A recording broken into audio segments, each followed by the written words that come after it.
Hey, yo, what's good, everybody? Welcome back to the Cheap Truth YouTube channel.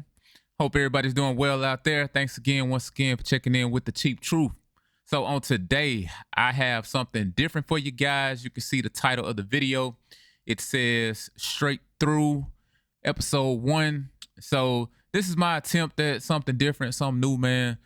Basically, what this is just me kind of spilling my thoughts about a certain topic. Usually when I do these videos, I record certain parts, and then I go back and I re-record, and I may not like the way something sounds, so I go back and re-record it, and I plop them together. Like, nah, this is just straight through, raw, authentic, raw and uncut, man. So y'all gonna hear everything, all the times, all the oohs, the ums, the times where I can't remember what the hell I was saying, which happens more than I wanted to, but it does happen. So just something new, man. I don't want to just be stagnant on my page and just give you guys the same thing, give you guys the same old tired intro, the same old tired recording. Hey, everybody, welcome to Cheap Truth. No, something different, man. Something different. So you guys let me know how you like this. Going forward, I'll do more. But yeah, let's hop into it, man. So the thing that I wanted to talk about, man, I wanted to talk about the WNBA, man. So the WNBA, they just had their all-star game recently out in Indianapolis. So big turnout, big deal. But they caused a stir. The players caused a stir out there because they wore these shirts that basically said, pay us what you owe us. So they went out there and they put those shirts on during the pregame warm-ups. And they're in the middle of CBA negotiations right now. So they're trying to get a new collective bargaining agreement. And the two sides are apart on certain things, the union and the league. So they want more money. Basically, TLDR, they want more money. And they feel like the league isn't giving them what they deserve. So obviously caused a lot of stir, a lot of talk, because the WNBA, since its inception, has never been profitable. So a lot of people are like, what the hell are you guys talking about? And I will say that, when these type of things come up and you have these women trying to fight for something, there is a lot of like, shut up and just, sit your ass down energy in a lot of these comments. So shut up and dribble, for lack of better terms, things of that nature. So a lot of people just like, hey, y'all, just be quiet, shut up, and y'all don't make no money anyway. So you're lucky that you're getting anything at this point. So a lot of that energy being out there, man. But yeah, let's take a look at this article right here. So it says Caitlin Clark and her fellow WNBA players wore let me just go back. Caitlin Clark and her fellow WNBA players. That's crazy how they put that, right? They couldn't just say WNBA players. They had to say Caitlin Clark. And I love CC. Love CC. Love her. But goddamn, y'all. Come on. It's like David Ruffin and the Temptations. Come on now, y'all. Come on, man. WNBA players wore t-shirts telling league bosses to pay us what you owe us, as talks over a new collective bargaining agreement stalled during All-Star Week. Negotiations between WNBA and Women's National Basketball Players Association have continued in Indianapolis, but failed to reach a deal and erase the friction between the two sides. I'm gonna skip all that. Let's see. So the dispute began when the players union announced after the 2024 season that they will opt out of the CBA on October 31st, 2025. With television revenues on the rise, largely due to the presence of Clark, I'm gonna deny that, the players want a larger piece of the financial pie. The players' top priorities are greatly increased salaries and a revenue sharing plan. And the WNBA players reportedly only receive 9.3% of league revenue, which is way less than athletes in most other sports leagues. So scroll down here, you see CC, Breonna Stewart, pay us what you owe us. Pay us what you owe us. There go Paige and Angel. Pay us what you owe us. There go Aaliyah Boston. Yada, yada, yada. Let's see here. But as a New York Post article in October pointed out, the WNBA was set to lose $40 million last season, and NBA owners were starting to get frustrated by it. The NBA owns nearly 60% of the league, and owners were pressing Commissioner Adam Silver for answers on when they can expect a return on their investment. A lot of money coming into the league over the next few years with the new 11-year Media rights deal over $2.2 billion. God damn, that's a lot of money. 3 new expansion teams that each paid $250 million in speeds in fees, and many new sponsors. Forecasts remain unclear. Fans question why players should be paid when the league has been operating at a loss. So you can see people down here saying that they don't understand it. They don't turn a profit. Guess they're playing for free. The league loses a ton of money. They should be paying the league to play. I ain't gonna lie, it's kind of funny. Hey man, people be tripping me out on X, bro. Let's see. WNBA salaries roughly range from a minimum of $66,000 to a super max of around $250,000. Some players get paid more than others. Says here we want a piece of the entire pie, not a piece of parts of the pie. We're a resilient group. We know the unity it takes to be able to get the outcome desired. So that's what Kelsey Plum said. So yeah, man. Basically, they want more money. Okay, they want more money, and they want it now. So my reaction to this is, I'm not mad at them for asking. I'm really not. I know a lot of people, man. They look at them and like, how could y'all ask for more money when y'all, when they don't make anything? The WNBA doesn't turn a profit, so they make money, right? I mean, they make millions of dollars, but as far as like the profit, they're not actually like making a profit. So, as far as I'm concerned, you're worth what somebody is willing to pay you. So are they just like not supposed to ask for anything? I mean, I would. I mean, if your company, let's say you're working for a company, right?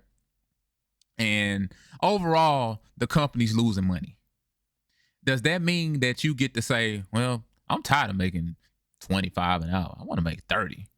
So just because the company itself, the big corporation, doesn't turn a profit, that means that you ain't finna go in there and tell them that, hey, I feel like I'm worth $35 an hour, or I'm worth $40 an hour. So you're saying that just because they don't turn a profit, you're not gonna ask? Hell no. Yeah, you gonna ask. You damn right. You better. You better. You know what I'm saying? Like, because at the end of the day, you're only worth what somebody's willing to pay you.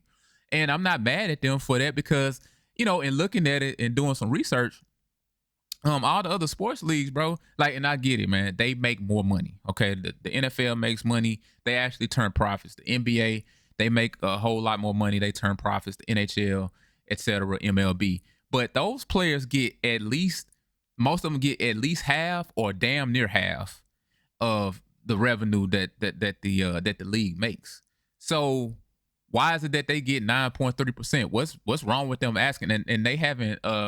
I don't think they've come out with any numbers or anything of that nature to, no explicit numbers as to what they're asking for. But I mean, damn, they can't get more than 9.3%. Like, they can't get 30, they can't get 35, 40. So I ain't mad at them for asking. You know what I'm saying? Because look here, if you gonna pay, look, if I provide a service or something, or you provide a service to me, and you offer me, you say, hey, look, I'll take $1,000 for this service. Yeah, see, straight through, messing up and everything. If you're like, okay, you know what, I'm gonna charge you $1,000 for this service, and I pay you $1,000, knowing damn well it ain't worth $1,000, it's really worth $500.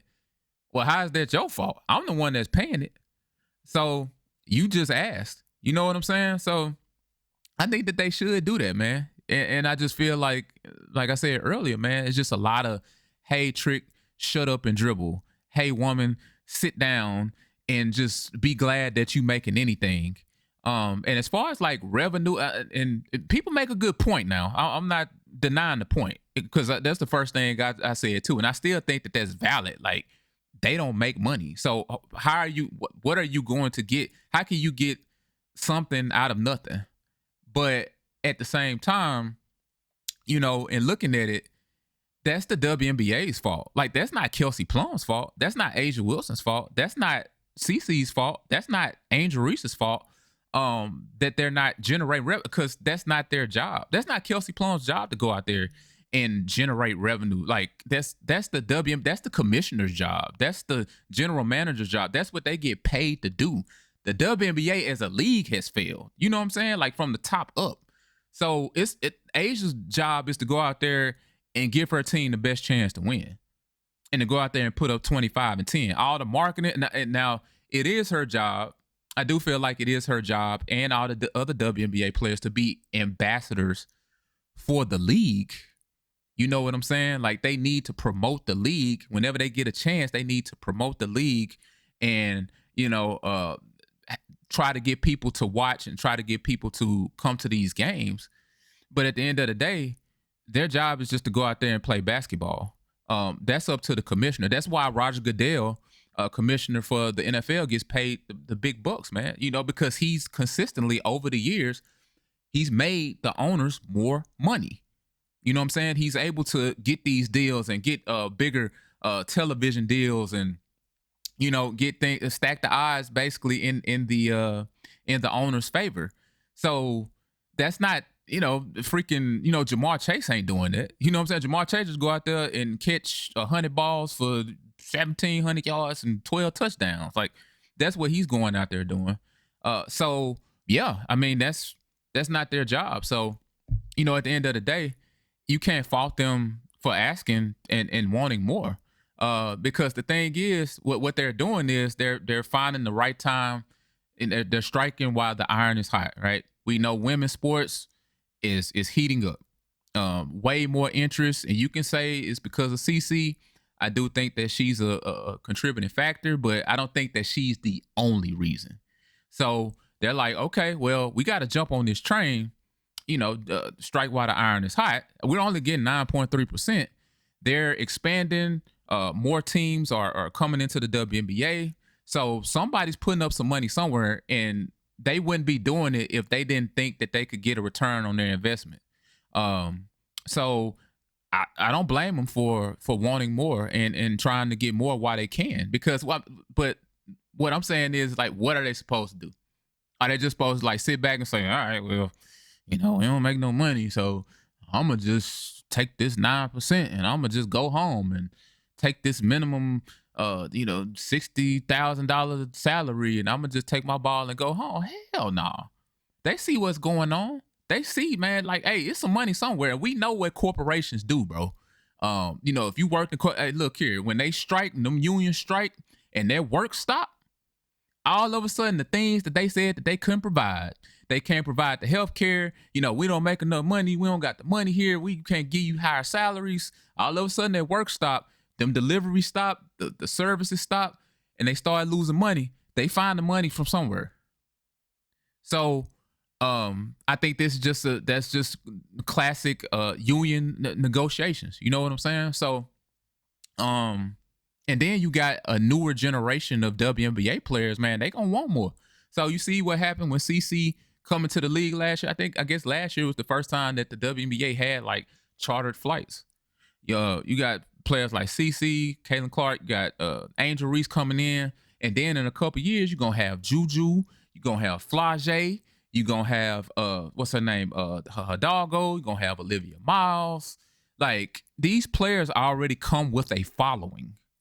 You know what I'm saying? So, and they're gonna expect more. You know what I'm saying? So, I think that it would do the WNBA a good service if they put some of these things into place right now. Because, freaking, you're looking at somebody like Juju, right? Juju got like 1 million followers on Instagram. She gonna have way more. She might have a couple million followers by the time she gets into the WNBA. Like, she don't need the WNBA for real. You know what I'm saying? Somebody like Angel Reese. Like, Angel Reese came into the league with her own following, making like way more money than probably anybody else not named Caitlin Clark, makes in the WNBA.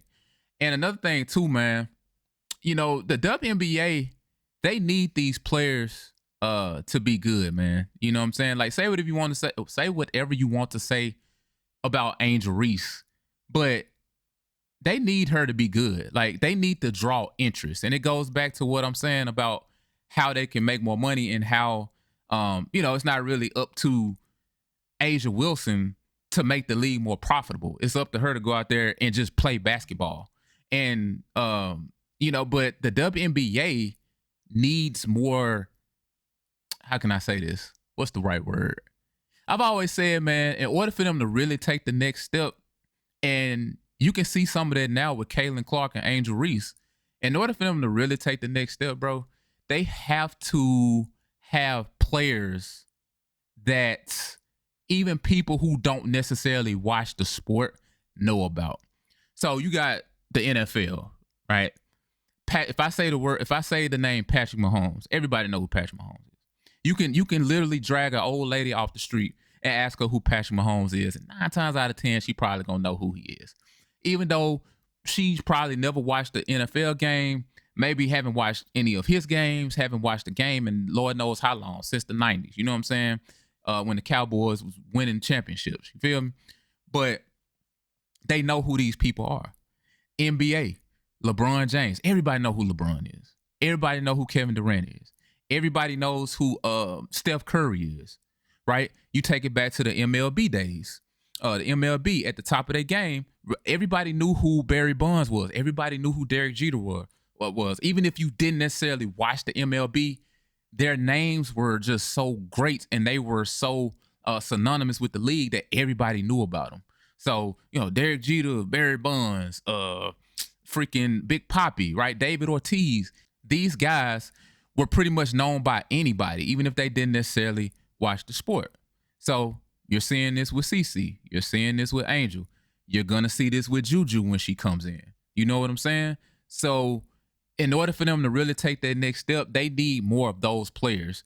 And if they want them, like, they're going to have to, just 9.3%. Like, you got to do something. Like, you got to improve the league. You got to improve the facility. So I think I saw somewhere where the Fever now, they're actually going to have, because a lot of these teams, they're like, sister teams of NBA teams, right? So they share the same facilities, right? So, Indiana may share the same facility as the Pacers, or Chicago, they may share the same facilities as the Bulls or something. So the Fever are actually going to have like a dedicated facility for them. And I think the Aces, I think they already have that. But, stuff like that, man, like, they have to invest, and that's up to the league. That's not up to the player. So yeah, I'm gonna ask. You damn right I'm gonna ask. But so why not ask? Why not want more? Like, I could see if the league was, and I understand they still not turning a profit, but I can understand if the league was at its lowest. Right? It was at its lowest, and the league was bankrupt, and they could barely show that they don't have no games on TV, nothing. No merch, no nothing. Like, I could understand that, right? It's like, damn, y'all, like, we got WNBA finals tickets going for like $10, bro. Like, y'all really want 40% of the revenue? Like, come on, bro. Like, stall us out. I can understand that, but the trajectory is up. So they're trying to go along with the trajectory. And I don't see anything wrong with that, man. Like this, and it's just like the NFL, man. When somebody wants a new contract, when Joe Burrow wants a new contract, when Lamar Jackson wants a new contract, man, they don't want to hear nothing about, oh, well, the cap, man. We gotta, we don't really got the cap space, and that ain't my fault. I don't got nothing to do with that. That's why y'all pay people to manage the cap. Y'all got capologists. Y'all got a general manager. Y'all got owners. That's their problem. You want me to go out there and ball. You want me to go out there and throw for 40 touchdowns and 5 picks and lead my team to the playoffs. You want me to go out there and catch 100 balls and get 1,600 yards and 14 touchdowns, and that's what I did. Now you need to pay me. I don't got nothing to do with that, bro. You know what I'm saying? Like, that's y'all job. Y'all job is to make it look good. Y'all job is to get in good with ESPN and ABC and to strike these deals and do the marketing and social. Like, that's y'all's thing. Like, I go out there and I play. So I get it, man. I see it, bro. And the crazy thing is, I see both sides. I see both sides of the argument. But I just feel like, especially in a capitalistic society, you should get everything that you can get while you can get it. So I ain't mad at them. Get your money. But yeah, man. Guys, let me know what you think about this. You think the WNBA players are out of line here for what they're asking and wearing these shirts out there? But yeah, man. Damn, I wasn't intending to go this long. But if you're still here, I appreciate it. Let me know what you think about the series. Like I said, straight through. Just trying something new, man. But guys, let me know what you think. Drop a comment down in the comment section below. Leave a like on this video before you leave. And I will talk to you guys next time. Oh, sorry. Subscribe to the channel if you haven't already. And I will talk to you guys next time, man. So as always, count your blessings, not your problems. I'm out. Peace.